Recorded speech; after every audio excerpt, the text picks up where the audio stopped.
Good day, dear students, and welcome back to our English class. Today, we are going to be continuing with the chapter that we started yesterday, which was titled The Accursed House. And if you remember, I told you this chapter is written by a French author, and it is set in France, and it's set somewhere in the 1800s. We are not told which year exactly, but it's about this Viscount or the Vicomte de B, as he's referred to in the story. And it's about how he inherits his dead uncle's property and wealth, and now that he is the master of this apartment, not really an apartment, actually the entire building with a series of apartments in it. Now that he is a master of that building, he decides to lower the rents of the tenants living in that building because he believes that the rents are too high, given the fact that the building itself is purchased at a very low price. Okay, and we had seen how he decides to tell the concierge of that building, that is Bernard, that the tenants have to be informed that their rents have been reduced to one third, not to one third, but rather by one third of the amount. So that means if the rent was about 3,000 rupees, just to give you an example, then by one third it has been reduced. That means 1,000 rupees, which would be one third of 3,000 rupees, has been reduced. So the new rent is no longer 3,000 rupees but 2,000 rupees. Okay, so with whatever was the amount of the rent, now it has been reduced by one third of that entire amount. Okay, and we are also seeing how Bernard is very shocked with the news that the master has decided to reduce the rent by one third, because this has never been heard of ever before. He has been a concierge all of his life and never has this sort of a business decision been made. All right, and he tries to caution his master. He tries to tell him that this is not the right thing to do, and but the master is not in the mood to listen to anything, and the master just tells him to go ahead and to do as he is told. Right, so we are told that Bernard leaves the master's house, that is the Vicomte de B's house, and is coming back home. All right, so let's take it from here. We are told, and the worthy Bernard was so pale with emotion when he re-entered his lodge, so pale and spent, that on seeing him enter, his wife and daughter Amanda exclaimed as with one voice, "Goodness, what is it? What has happened to you now?" All right, now of course it can be seen right on his face. He's pale and spent, we are told. Pale, that means like as if he's seen a ghost. His face is white, and spent, he somehow seems weary, very tired. All right, and that was not how he had walked out of that house. Okay, and now that he's come back, his wife and his daughter, they're wondering, what is it, what has he heard, what has the new master told him that has caused about this change. Right, so they demand to know what is it that the new master has told him. "Nothing," responded he with an altered voice. "Absolutely nothing." So even his voice was altered. That means it was changed. That his tone was different. So although he's saying nothing, they know that something is up. Right? "You are deceiving me," insisted Madame Bernard. Madame is simply a term for a married woman in France, right? So we have Monsieur, which is a term for married as well as unmarried men, and Madame would be for married women. So she says, "You're cheating me," insisted Madame Bernard, that is his wife. "You are concealing something from me. Do not spare me. Speak. I am strong. What did the new proprietor tell you? Does he think of turning us off?" Now she says, "I'm not an ordinary woman. I know that something has happened, and don't think I am weak. If the new master has decided that he does not want us into the service anymore, then if that is the news that he has told you and that is why you're so pale, then don't worry, tell me. I can accept it. I'm strong. I can handle it." Okay. So Bernard says, if it were only that, that means I wish it was that, but it's not that. It is something even more strange. So he says, "But just think, he told me with his own lips, he told me to, you will never believe me." "Oh yes, only do go on." So he is so still shocked with the news, and still he can't understand. He's still confused also with what the master has told him to say.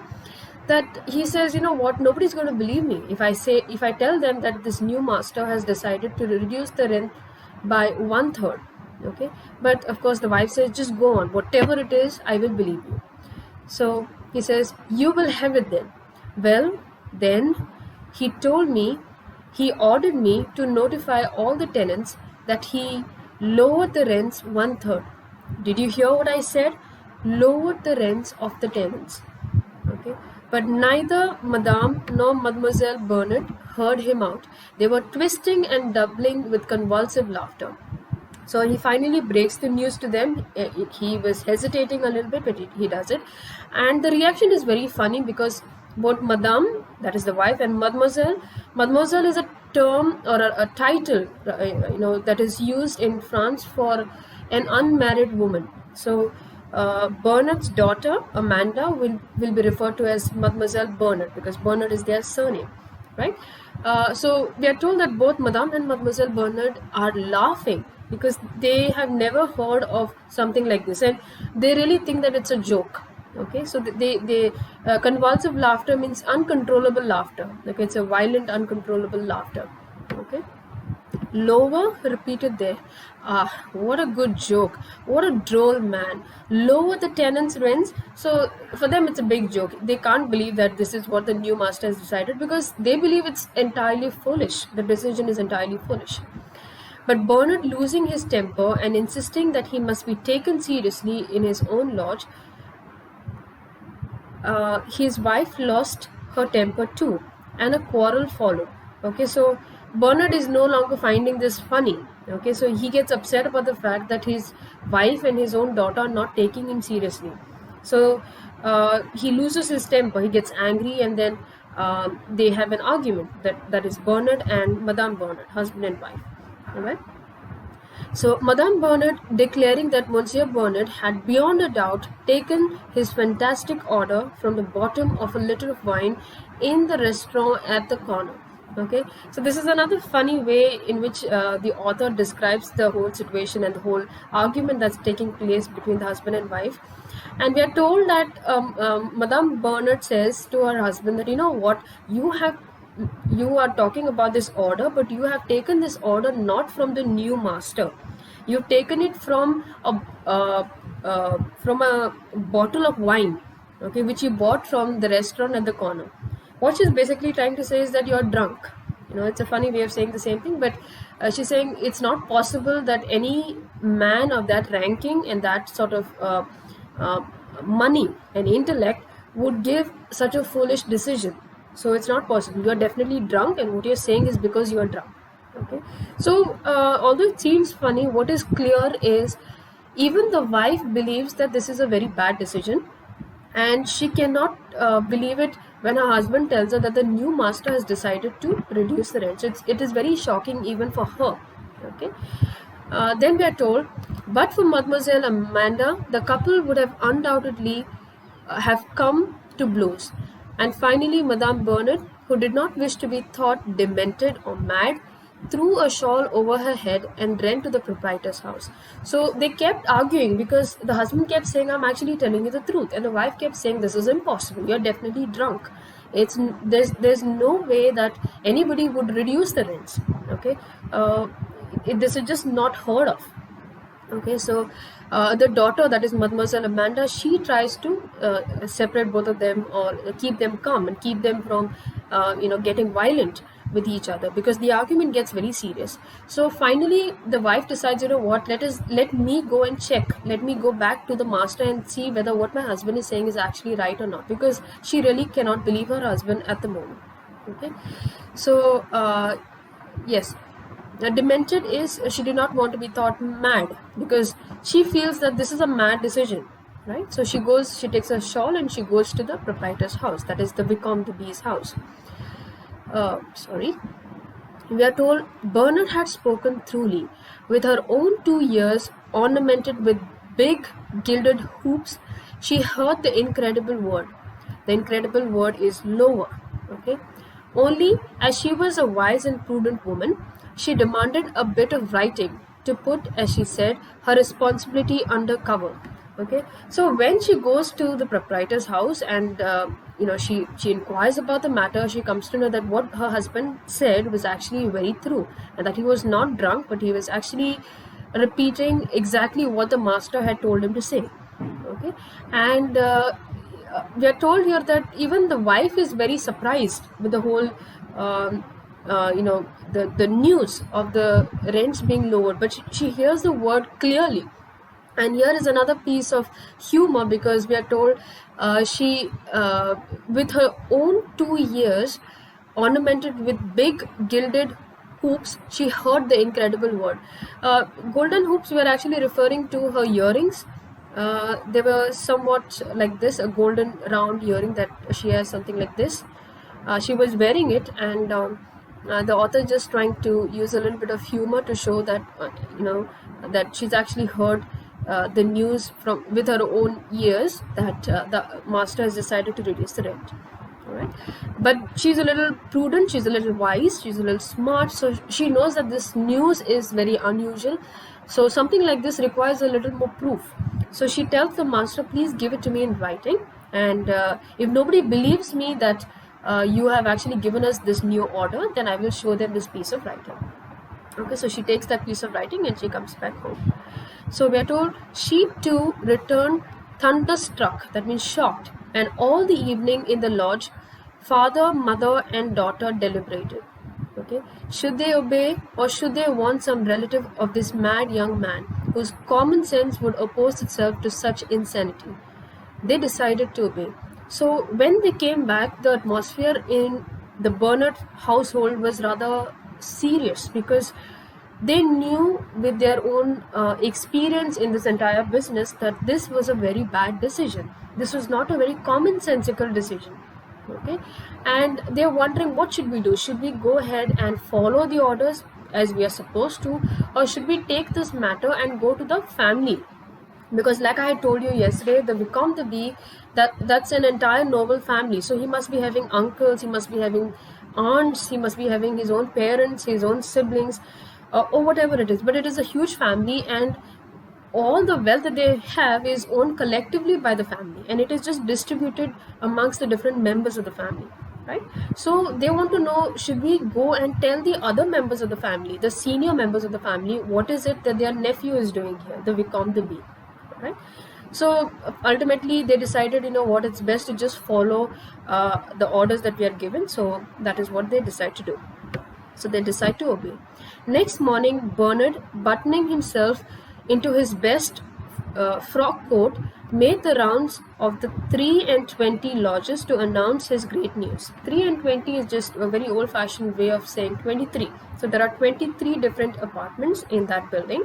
So Bernard puts on his best frock coat. I have a picture of a frock coat just so that you have an idea. Something like this. This would be a frock coat. So we are told that Bernard wears the best one that he has, because he has got to go out and give very important news, and he goes and informs all the lodgers that the rents have been reduced by 1/3. We are told 10 minutes afterward, the house in the Rue de la Victorie was in a state of commotion impossible to describe. That means there was a huge chaos around it. There was a huge confusion, and everyone was outside, and everyone was talking, and everyone was gathered outside.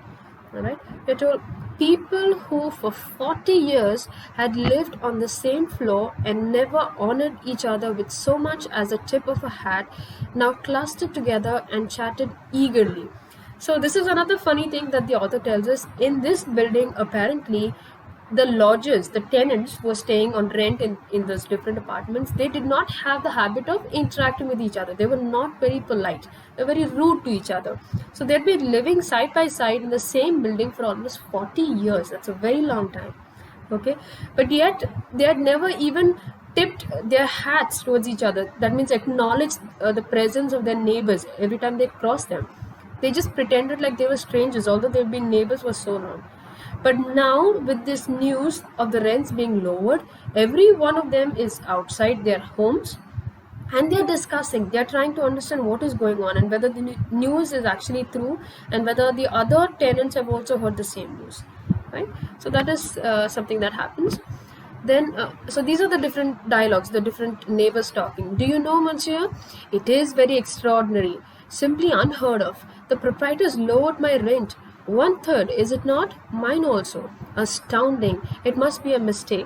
And so they're all discussing. So these are what different neighbors, they keep saying it. But basically, you can understand that they are also taken up, or rather taken by this news of the rents being lowered, because it has never ever happened before. They've never heard of anything like that happened before.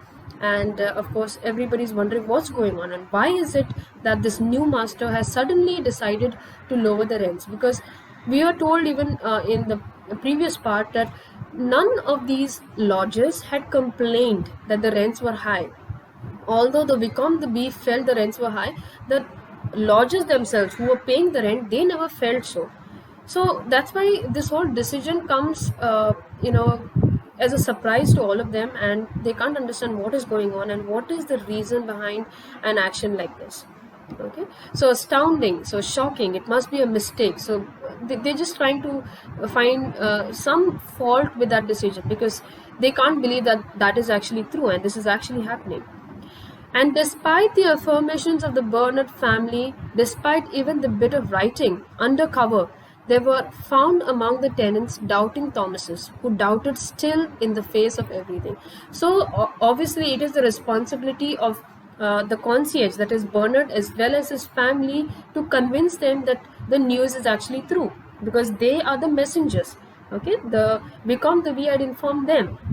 So the Bernard family, that is the husband as well as the wife and maybe even the daughter, they try to convince all the tenants that this is the news is actually true and the rents have actually been reduced. Bernard's wife even takes that piece of writing that she had got as proof. She even takes that proof and she shows it to them, and she tries to affirm, she tries to show them that the news is actually true.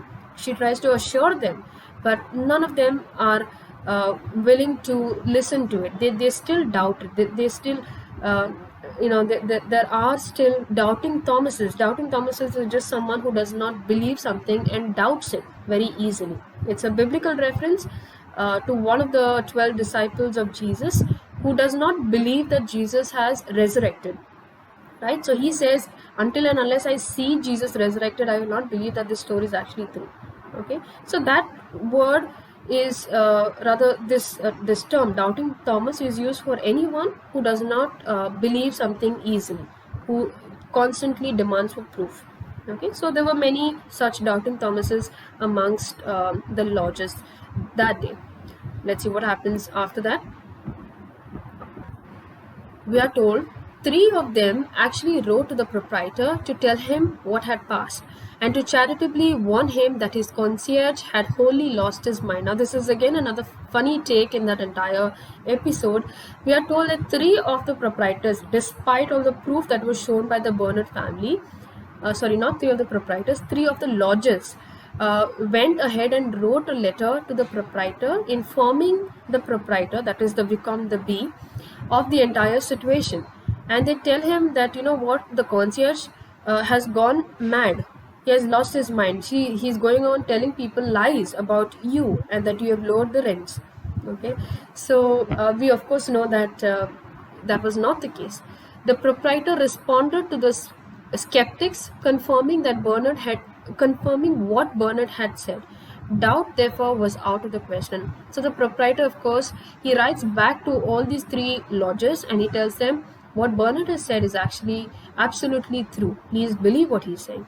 So now they have no doubt and they fully trust Bernard that he was actually telling them the truth. So now what? Now that they believe it and now that they've heard it from the proprietor himself, they can't doubt it any further. So what do? We are told, then began reflections and commentaries. So now they start reflecting on it. They start wondering, why is it that this new master is suddenly trying to be nice to us and trying to reduce our rents? What is the motive behind an action like that? Okay, so we are told, why had the proprietor lowered his rents? That is the question on everyone's mind, because everyone is saying, if you watched CID and that very famous dialogue in that, "Kuch to gadbad hai." So that is the situation right here. They say that there is something to this. There is some gadbad here. That's why he has lowered the rent. Okay, so they're thinking. So yes, why? What motives, said they all, actuate this strange man? For certainly he must have grave reasons for a step like this. So they're wondering what motives are driving this man. Okay, why is he acting so abnormally? This is not a very normal thing to do, to reduce the rent. When you can get that, so much of money, why would you want to reduce the rent? Okay, so they just believe that something is wrong. Okay, and there is a very serious reason as to why their new master has decided to lower the rent. So, an intelligent man, a man of good sense, would never deprive himself of good fat revenues, well secured, for the simple pleasure of depriving himself. So, they say that it doesn't make sense. Why would anybody decide to, reduce the amount of money that he is earning? This really, it is always the case. Okay, we don't try to reduce our own income. Why is this man trying to do it? And it is well secured. Well secured means it is legal. He's not doing something underhand. Okay, so it's a very legal way. He has rented us this entire building. We are lodgers here. We are paying the rent. So the money that he's getting is legal. Everything is fine. Why is he still reducing the rent? What is wrong here? One would not conduct himself thus without being forced, constrained by powerful or terrible circumstances. So they think that it is not possible that he will simply reduce the rent. Definitely he is forced into it. Definitely there is something that is making him do this. Now the next question is, if there is something that is making him do this, then what is that something? Okay, what is driving him to make these very abnormal decisions? All right. So we are told, and each said to himself, there is something under all this.